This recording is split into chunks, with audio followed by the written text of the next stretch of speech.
আসসালামু আলাইকুম প্রিয় শিক্ষার্থী, কেমন আছো সবাই? আশা রাখছি তোমরা অনেক বেশি ভালো আছো। আজকে আমি তোমাদেরকে চলতরিৎ অধ্যায়ের প্রথম থেকে শেষ পর্যন্ত সবগুলো টপিক নিয়ে আলোচনা করব। তোমরা একটু মন দিয়ে ক্লাস করবে। আশা করছি ক্লাসগুলো করলে তোমরা অনেক কিছু শিখতে পাবে।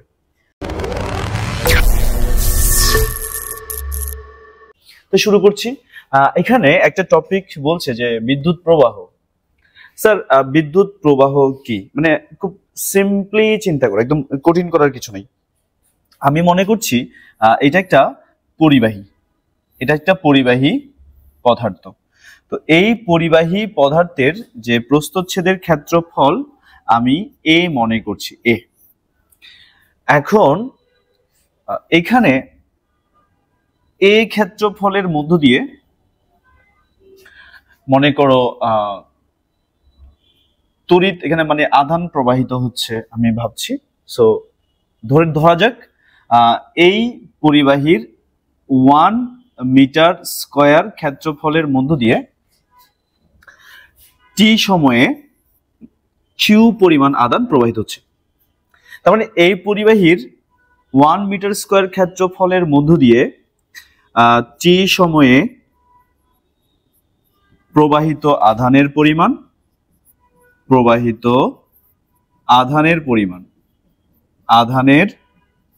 পরিমাণ দেখা যাচ্ছে কিউ। তাহলে একক সময়ে কতটুকু আধান এখানে প্রবাহিত হচ্ছে? Q by T.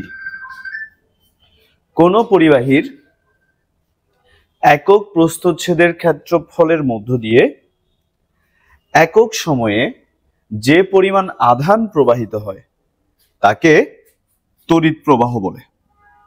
এটাকে আই দ্বারা প্রকাশ করা হয়। আই সমান হচ্ছে কিউ বাই টি। এটা নিশ্চয় আমরা বুঝতে পারছি। সো এবার আসো পরের যে ব্যাপার, পরের যে টপিকটা সেই জিনিসটা একটু দেখি। স্যার, এখানে বলা হচ্ছে তড়িৎ চালক শক্তি আর এটা হচ্ছে বিভব পার্থক্য। স্যার, আমি তড়িৎ চালক শক্তিটা একটু পরে পড়াবো, আপাতত তোমাদেরকে বিভব পার্থক্যটা একটু দেখিয়ে দিই। স্যার, বিভব পার্থক্যটা আসলে কি? মনে করো এ একটা বিন্দু আর এখানে একটা বিন্দু আছে বি। ওকে, তো বলা হচ্ছে এই বিন্দু থেকে তুমি কিউ কুলম্ব চার্জকে যদি বি তে আনো, তুমি নিশ্চয়ই একটা কাজ করবা। সেই কাজটা মনে করো ডব্লিউ। এই মানে কিউ কুলম্ব চার্জকে আমি এ বিন্দু হতে বি বিন্দুতে আনতে আমার ডব্লিউ পরিমাণ কাজ সম্পাদন হয়েছে। তাহলে 1 কুলম্ব চার্জকে আনতে আমার কতটা কাজ সম্পাদন হবে? W by Q. এরপরে ডব্লিউ, কিউটা নিচে যাবে। এটাই হচ্ছে আসলে এই দুই বিন্দুর বিভব পার্থক্য। যেহেতু চার্জটাকে আমি এ থেকে বি তে নিয়ে গেলাম, তাহলে বিভব পার্থক্য হবে ভিবি মাইনাস ভিএ সমান হচ্ছে ডব্লিউ বাই কিউ। তো এখান থেকে তুমি পাচ্ছ ডব্লিউ সমান হচ্ছে Q into VB minus VA, মানে কৃতকাজ সমান আধান ইন্টু বিভব পার্থক্য। তাহলে বিভব পার্থক্য কি? বিভব পার্থক্য হচ্ছে 1 কুলম্ব চার্জকে তড়িৎ বর্তনীর কোন একটা বিন্দু হতে অন্য একটা বিন্দুতে স্থানান্তর করতে যে পরিমাণ কাজ সম্পাদিত হয় তাকে ওই দুই বিন্দুর বিভব পার্থক্য বলে। এখান থেকে একটা বিষয় তোমার ব্রেনে নিশ্চয়ই আছে, সেটা হচ্ছে বিভব পার্থক্য আসলে একটা কাজ।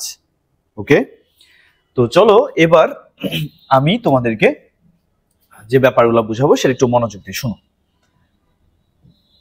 আসো স্যার, প্রথম যে পার্টটা আমি তোমাদেরকে পড়াবো সেটা হচ্ছে ওমের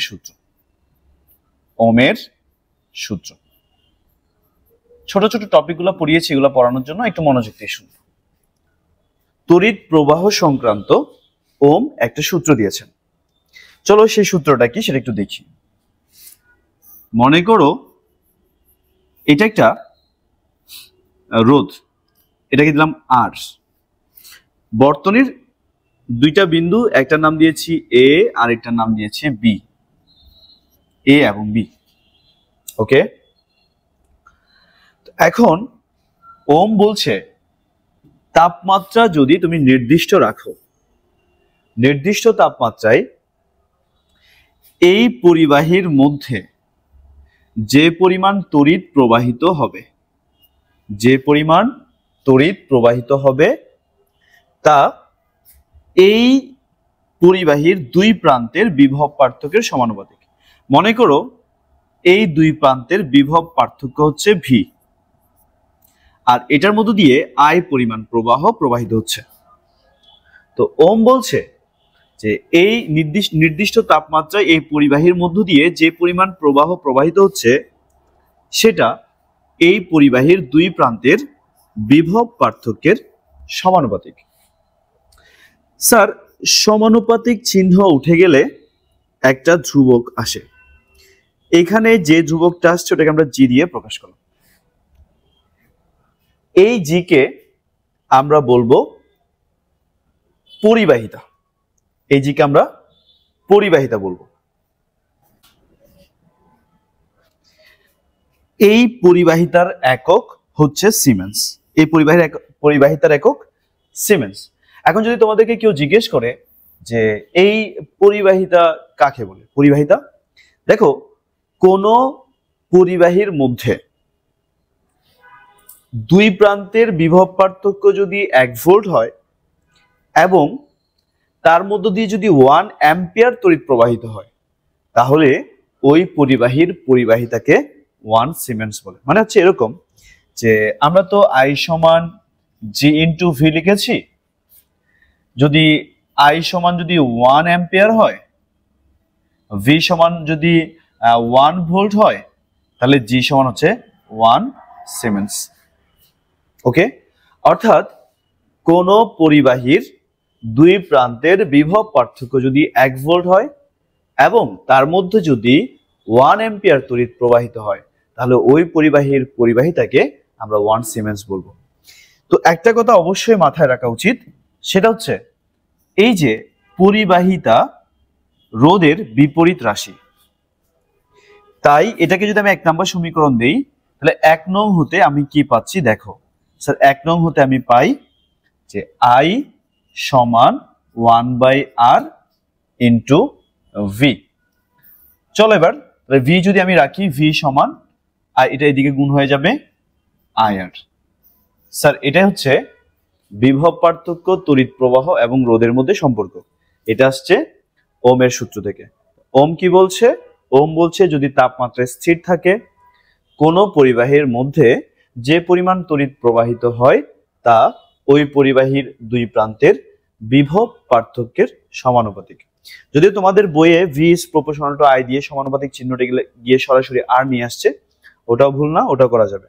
আমি একটু সিমেন্স বা পরিবাহিতা কি, এটা যে রোধের বিপরীত রাশি, এটা বোঝানোর জন্য আমি এভাবে এই সিকোয়েন্সটা নিয়ে আসলাম।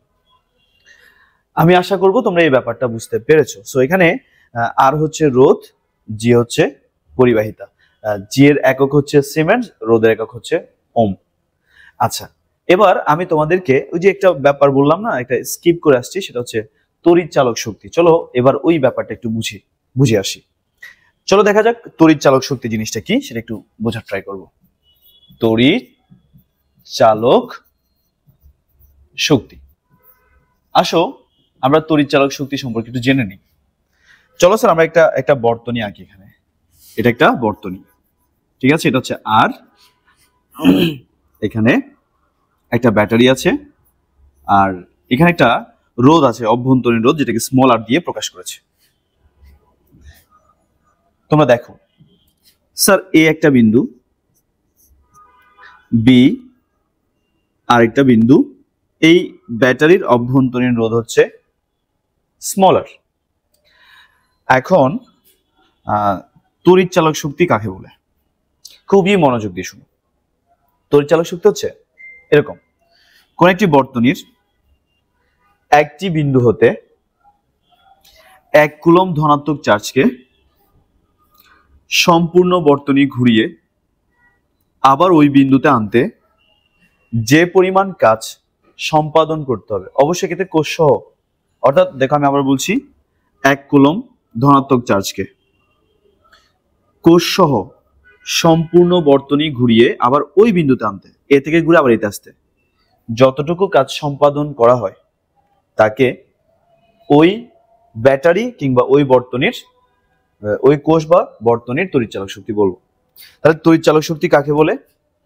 1 কুলম্ব ধনাত্মক চার্জকে তড়িৎ বর্তনীর কোন একটা বিন্দু হতে কোষ সহ সম্পূর্ণ বর্তনী ঘুরিয়ে আবার ওই বিন্দুতে আনতে যে পরিমাণ কাজ সম্পাদন করা হয় বা যে পরিমাণ কাজ সম্পাদিত হবে তাকে আমরা ওই কোষের বা ওই বর্তনীর তড়িৎচালক শক্তি বলবো বা ইএমএফ বলবো। এটাকে আসলে ই দিয়ে প্রকাশ করা হয়ে থাকে। আচ্ছা, তুমি একটু খেয়াল করো যে আমরা যখন এ থেকে আবার এতে আসবো, আমি কয়টা কাজ করব? 2টা কাজ। অর্থাৎ এখানে কয়টা বিভব পার্থক্য দেখা যাবে, খুব ভালো করে খেয়াল করো। আমি যদি এ থেকে আবার বি তে আনি, সেক্ষেত্রে একটা বিভব পার্থক্য দেখা যাবে ভি এ বি, একটা বিভব পার্থক্য, প্লাস আবার বি থেকে এ তে আনতে আরেকটা বিভব পার্থক্য, সেটা হচ্ছে বি এ। মানে আমি যখন 1 কুলম্ব চার্জকে কোষ সহ সম্পূর্ণ বর্তনী ঘুরিয়ে এতে আনবো, এক্ষেত্রে আমাকে 2টা বিভব পার্থক্যকে অতিক্রম করতে হচ্ছে। একটা হচ্ছে এই প্রান্তের ক্ষেত্রেটা, অর্থাৎ এ থেকে বি পর্যন্ত একটা, আর একটা হচ্ছে বি থেকে এ তে একটা। ওকে, তো এখন দেখো আমরা সমান ভি সমান কিন্তু আই আর, এটা জানি। আর এই দুইটা মিলেই তড়িৎচালক শক্তি হচ্ছে। আই হচ্ছে এই ক্ষেত্রে মূল প্রবাহ আই আর, প্লাস এই যে এরপরে যে এটা হচ্ছে বাইরেরটা আর এটা হচ্ছে ভিতরটা হচ্ছে আই স্মল আর। কারণ হচ্ছে ভি সমান আই আর, তো এই যে প্রবাহটা যখন এখান থেকে এখানে আসবে সেক্ষেত্রে আই স্মল আর যখন বাইরে যাবে তখন সেটাকে আই ক্যাপিটাল আর বলবো। তো এটার একটা নাম আছে, কি নাম জানো? এটাকে বলা হয় প্রান্তীয় ভোল্টেজ, আর এটাকে বলা হয় অভ্যন্তরীণ বিভব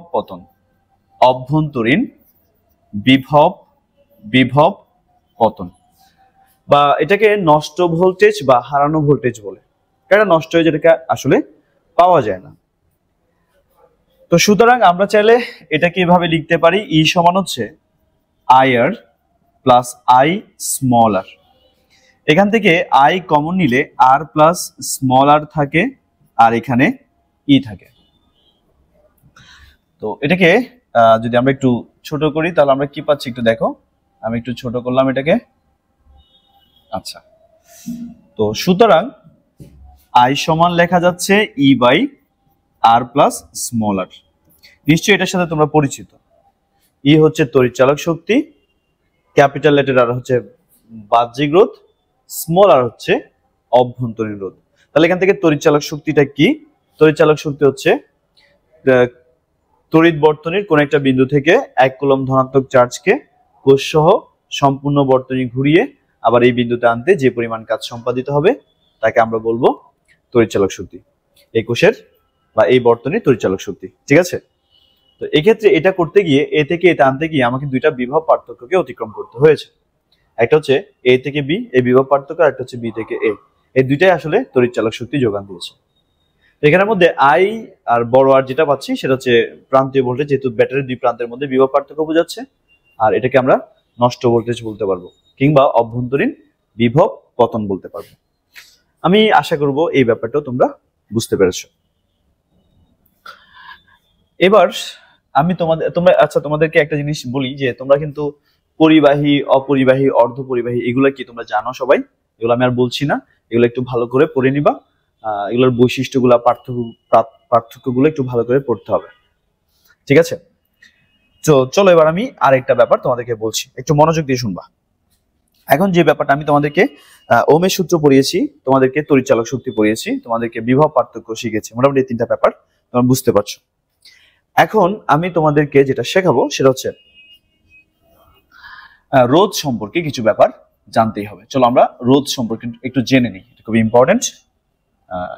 চলো দেখা যাক রোধ কি বা রোধ কাকে বলে। তোমরা সবাই জানো স্যার, রোধ হচ্ছে একটা ধর্ম, যে ধর্মের কারণে কোন একটি পরিবাহীতে তড়িৎ প্রবাহ বাধাপ্রাপ্ত হয় সেই ধর্মকে আমরা বলবো রোধ বা রেজিস্ট্যান্স। তো রেজিস্ট্যান্স বা রোধ কাকে বলে? যে ধর্মের জন্য কোন একটি পরিবাহীতে তড়িৎ প্রবাহ বাধাপ্রাপ্ত হয় তাকে আমরা রোধ বলবো। রোদের ইংলিশ নাম রেজিস্ট্যান্স, তাই এটাকে আর দ্বারা প্রকাশ করা হয়। এখন কথা হচ্ছে এই রোদ কি কি বিষয়ের উপর নির্ভরশীল। আসো দেখা যাক রোদ কি কি বিষয়ের উপর নির্ভরশীল। নাম্বার 1, রোদ তাপমাত্রার উপর নির্ভরশীল। তাপমাত্রা, স্যার মাথায় রাখবা তাপমাত্রা যদি বাড়াই দাও তাহলে কোন একটা পরিবাহী রোদ বেড়ে যাবে, তাপমাত্রা কমাই দিলে রোদ কমে যাবে। এখান থেকে আমি একটা সুপার কন্ডাক্টরের ধারণা দিই। সেটা হচ্ছে দেখা যায় অনেক নিম্ন তাপমাত্রায়, মানে তাপমাত্রা অনেক কমায় ফেললে কিছু কিছু পরিবাহী রোদ একদম শূন্যে নেমে আসে, রোদ নেই বললেই চলে।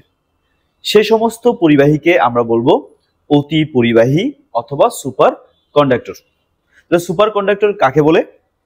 অতি নিম্ন তাপমাত্রায় যে সমস্ত পরিবাহীর রোদ শূন্যের কাছাকাছি নেমে আসে সে সমস্ত পরিবাহীকে আমরা অতি পরিবাহী বা সুপার কন্ডাক্টর বলবো। একটা নাম্বার 1, তাপমাত্রার জন্য রোদের পরিবর্তন হয়, মানে তাপমাত্রা বৃদ্ধি হলে রোদ বাড়বে, তাপমাত্রা কমলে রোদ কমবে। 1। 2 নম্বর ব্যাপার হচ্ছে পরিবাহকের দৈর্ঘ্য, পরিবাহীর দৈর্ঘ্য। এগুলো প্রত্যেকটা জিনিস আমি এক্সপ্লেন করব। পরিবাহীর দৈর্ঘ্য, স্যার পরিবাহীর দৈর্ঘ্যের জন্য কিন্তু রোদের পরিবর্তন ঘটে।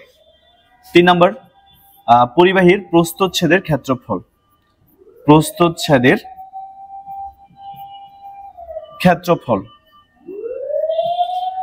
4 নম্বর দেখো, একটা হচ্ছে তাপমাত্রা, পরিবাহীর দৈর্ঘ্য, পরিবাহীর প্রস্থচ্ছেদের ক্ষেত্রফল, আর একটা হচ্ছে উপাদান। মাথায় রাখা লাগবে এই 4টা বিষয়ের কারণে রোদের পরিবর্তন ঘটে। মনে রাখবা যদি তাপমাত্রা বৃদ্ধি করো রোদ বেড়ে যাবে, তাপমাত্রা কমাইলে রোদ কমে যাবে। তো তোমরা আমাকে প্রশ্ন করতে পারো স্যার তাপমাত্রার সাথে রোদের সম্পর্কটা কেমন, সেটা একটু এক্সপ্লেন করেন। চলো আমি তোমাদেরকে মোটামুটি লেভেলে একটা দিই, মানে একটা ব্যাখ্যা তোমাদেরকে দিচ্ছি যাতে তোমরা বুঝতে পারো। স্যার আমরা তো জানি যে একটা পরিবাহী পদার্থের মধ্যে ভিতরে অনেকগুলা উপাদান থাকে, তাই না, অনেক কিছুই থাকে। তো আমরা এও জানি যে পরিবাহীর মধ্যে যদি মুক্ত ইলেকট্রনের প্রবাহ হয় তখনই শুধুমাত্র তড়িৎ প্রবাহ সম্ভব, অন্যথায় না। এই মুক্ত ইলেকট্রনের ফ্লো যদি কমে যায় তড়িৎ প্রবাহ কমে যাবে, মুক্ত ইলেকট্রনের ফ্লো যদি বেড়ে যায় তড়িৎ প্রবাহ বেড়ে যাবে। এখন তুমি যখন এই বস্তুকে তাপ প্রয়োগ করবা, ওই টেম্পারেচার বৃদ্ধি করবা, তখন দেখা যাবে এখানে থাকা বিভিন্ন কণাগুলোর গতিশক্তি বেড়ে যাচ্ছে, কম্পন বেড়ে যাচ্ছে, ফলে তাদের মধ্যে যে আন্তঃআণবিক ফাঁকা স্থান ছিল সেগুলো ক্রমশ সংকুচিত হয়ে যাবে, এরকম কাঁপবে তো সংকুচিত হয়ে যাবে। এতে করে যে মুক্ত ইলেকট্রনগুলো আছে না সেগুলোর গতিপথ সরু হয়ে পড়বে এবং তারা অন্যান্য পার্টিকেলের সাথে সংঘর্ষে লিপ্ত হবে। আর এই মুক্ত ইলেকট্রন যদি সংঘর্ষে লিপ্ত হয় তাদের গতিটা কমে যাবে, তড়িৎ প্রবাহ বাধাপ্রাপ্ত হবে আর রোধটা বেড়ে যাবে। এই জন্য তাপমাত্রা বৃদ্ধি করলে পরিবাহীর রোধ বেড়ে যায়, একটা বিষয়। এবার আসো 2 নম্বর পয়েন্ট হচ্ছে পরিবাহীর দৈর্ঘ্য। চলো দেখা যাক পরিবাহীর দৈর্ঘ্যের কারণে রোদের পরিবর্তনটা কেমনে ঘটে সেই জিনিসটা বলি। দেখো আমি এখানে 3টা পরিবাহী নিলাম, মনে করো এখানে 3টা পরিবাহী, এটা একটা পরিবাহী, ঠিক আছে, সো এটা একটা পরিবাহী, আর আরেকটা পরিবাহী হচ্ছে মনে করে এটা। আচ্ছা এটাকে একটু বড় করে দেই, এটাকে একটু বড় করে দেই, ঠিক আছে, ওকে।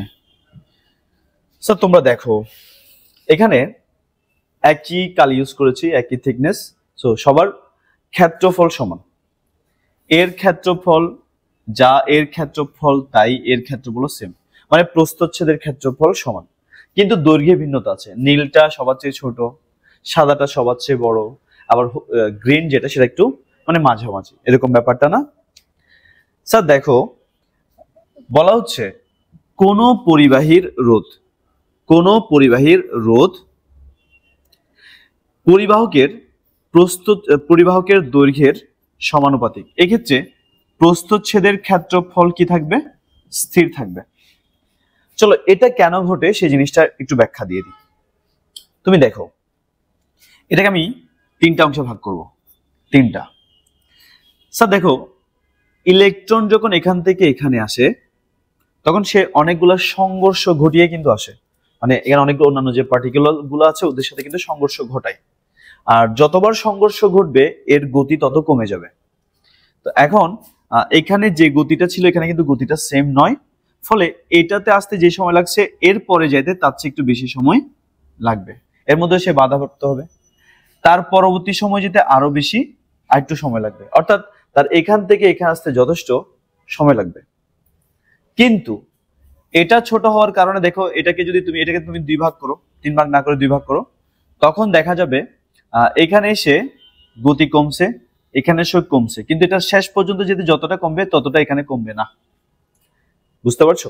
তার মানে কোন পরিবাহীর প্রস্থচ্ছেদের ক্ষেত্রফল যদি স্থির থাকে তার দৈর্ঘ্য যত বাড়বে প্রবাহ তত কমে যাবে, প্রবাহ তত কমে যাবে, মানে রোধ তত বেড়ে যাবে। অর্থাৎ কোন পরিবাহীর প্রস্থচ্ছেদের ক্ষেত্রফল যদি স্থির থাকে তাহলে ওই পরিবাহীর রোধ তার দৈর্ঘ্যের সমানুপাতে পরিবর্তিত হয়। দৈর্ঘ্য যত বাড়বে রোধ তত বাড়বে, প্রবাহ তত কমে যাবে, কারণ যত দূরে যাচ্ছে গতি কমে যাচ্ছে, ইলেকট্রনের গতি কমে যাচ্ছে। স্যার ইলেকট্রনের গতি যত কমে যাবে তড়িৎ প্রবাহ তত বেশি কমে যাবে। ওকে, আসো এটাকে ইকুয়েশন 1 দেওয়া যায়, তাহলে আর ইজ প্রপোর্শনাল টু এল, সমানুপাতিক চিহ্ন উঠে গেলে একটা ধ্রুবক আছে, সেখানে যে ধ্রুবকটা আসছে ওটা হচ্ছে K into L, that is R by L সমান আমরা কে লিখতে পারবো। সো এখানে R1 ডিভাইডেড বাই L1 সমান হচ্ছে R2 ডিভাইডেড বাই L2। এতটা আমি নিশ্চয়ই বুঝতে পারলাম। তাহলে বলা হচ্ছে তাপমাত্রা যদি স্থির থাকে এবং পরিবাহকের প্রস্থচ্ছেদের ক্ষেত্রফল এ যদি স্থির থাকে তাহলে ওই পরিবাহী রোধ পরিবাহকের দৈর্ঘ্যের সমানুপাতে পরিবর্তিত হয়। সমানুপাতিক চিহ্ন উঠে গেলে কি আসে? একটা ধ্রুবক আসে। বাকিগুলো তো তোমরা বুঝতেই পারছো। এটা হচ্ছে প্রথম সূত্র, যেটাকে আমরা দৈর্ঘ্যের সূত্র বলবো। চলো এবার আরেকটা সূত্র এদিকে দেখে নেই। তো এখানে কি বলছে খুব ভালো করে খেয়াল করো। স্যার মনে করো খুব মনোযোগ দিয়ে শোনো, মনে করো একটা বড় নদী আর একটা হচ্ছে নালা, আর একটা ছোট নালা আর কি, বা ড্রেন, ছোট বাড়ির পাশে যেগুলো যায় সেগুলো। তুমি চিন্তা করে দেখো, লেন্থ একই নিব, দুইটার দৈর্ঘ্য একই নিব। এখন নদীর মধ্যে যে স্রোতগুলো যায় সেই স্রোত যদি আমাদের যে ময়লার যে ড্রেনগুলো থাকে সেগুলোর মধ্যে দিয়ে যদি প্রবাহিত হতে দেই, দেখবা যে পানি আটকে যাচ্ছে এবং বন্যা হয়ে যাচ্ছে, ওইদিকে পানি কিন্তু প্রবাহিত হতে পারছে না, মানে এখানে বাধাটা বেশি পাচ্ছে। তো মাথায় রাখবা, প্রস্থচ্ছেদের ক্ষেত্রফল যত বড় হয়ে যাবে বাধা তত কম, মানে রোধ তত কম, প্রবাহ তত বেশি। এটাই তো, এটা হচ্ছে প্রস্থচ্ছেদের ক্ষেত্রফলের জন্য। স্যার এই ক্ষেত্রে কিন্তু তাপমাত্রা ও এলটাকে স্থির রাখতে হবে। বলা হচ্ছে তুমি দেখো, নিজেরাই দেখো, এখানে আমি 3টা পাইপ নিচ্ছি, একটা এইটা, আরেকটা হচ্ছে আরেকটু বড় নি, আরেকটু বড়, দেখছো? স্যার এটা হচ্ছে 1 নাম্বার, এটা হচ্ছে 2 নাম্বার, এটা হচ্ছে 3 নাম্বার। দৈর্ঘ্য সমান, এদের দৈর্ঘ্য কিন্তু সমান আছে, তাপমাত্রা একই রেখেছি। তো স্বাভাবিকভাবে যে এটার প্রস্থচ্ছেদের ক্ষেত্রফল বেশি হওয়ার কারণে এটার ভিতর দিয়ে তড়িৎ প্রবাহ ইজিলি যেতে পারবে বা প্রবাহিত হতে পারবে, কিন্তু এখানে ইজিলি প্রবাহিত হতে পারবে না, কারণ ক্ষেত্রফল যেহেতু ছোট, এখানে বাধাটা বেশি পাবে। স্যার বাধা বেশি পাওয়া মানে রোধ বেশি, আর বাধা কম পাওয়া মানে রোধ কম।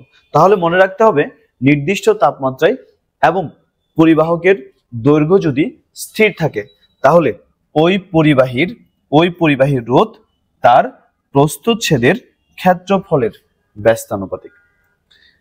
এটাকে ইকুয়েশন 2 দিতে পারো। সমানুপাতিক চিহ্ন উঠে গেলে একটা ধ্রুবক আসে কে ইন্টু 1/a। স্যার আমি যে বিষয়গুলো লিখে দিচ্ছি এগুলো কিন্তু একটু নোট করে রাখবে, কারণ হচ্ছে পরীক্ষায় মাঝে মধ্যে এখান থেকে প্রশ্ন হয়। এবার দেখা যাক আমরা এখানে কি লিখতে পারি, যে এটার সাথে গুণ করো, r ইন্টু a সমান লেখা যাবে কে, দ্যাট ইজ r1 a1 সমান হচ্ছে r2 a2। তাহলে r2 যদি লেখো তাহলে r1 ডিভাইডেড বাই r2 সমান হচ্ছে a2 ডিভাইডেড বাই a1। সেটা হচ্ছে প্রস্থচ্ছেদের জন্য রোধ এবং প্রস্থচ্ছেদের ক্ষেত্রফলের সম্পর্ক। তাহলে আমরা দুইটা বিষয় পেয়েছি, একটা হচ্ছে দৈর্ঘ্যের জন্য, আর একটা হচ্ছে প্রস্থচ্ছেদের ক্ষেত্রফলের জন্য। তাহলে কোনো পরিবাহীর রোধ নির্দিষ্ট তাপমাত্রায় তার দৈর্ঘ্যের সমানুপাতিক এবং নির্দিষ্ট তাপমাত্রায় তার প্রস্থচ্ছেদের ক্ষেত্রফলের ব্যস্তানুপাতিক। ক্লিয়ার? এখন চলো দেখা যাক এই দুইটা পার্টকে, মানে 1 নাম্বার আর 2 নাম্বারকে আমরা একটু কম্পেয়ার করতে চেষ্টা করব। চলো দেখা যাক 1 আর 2 আমরা কি করছি। 1 ও 2 হতে পাই। স্যার 1 নাম্বার কি ছিল? R is proportional to L, 2 number ছিল R is proportional two 1/a। তো 1 আর 2 যদি কম্পেয়ার করি, দেখো দুইটা লেফট সাইডে একই রকম আছে, তাই একটা নিয়েছি, সমানুপাতিক দিব আর দুইটা গুণ হবে, l ইনটু 1/a। তাহলে R is proportional to l/a। Sir দেখো সমানুপাতিক চিহ্ন উঠে গেলে এখানে একটা ধ্রুবক আসে। স্যার এটা একটা বিশেষ ধ্রুবক যেটাকে আমরা রো দিয়ে প্রকাশ করছি। স্যার এটার একটা নাম আছে, এটার নাম হচ্ছে আপেক্ষিক রোধ। আপেক্ষিক রোধ, বুঝছো? তো এখন আপেক্ষিক রোধ যদি আমি আলাদা করতে চাই, তাহলে rho equals to R A divided by L. এখন তোমাকে যদি কেউ জিজ্ঞেস করে আপেক্ষিক রোধ কাকে বলে, তাহলে তখন কি বলবা? যে দেখো আপেক্ষিক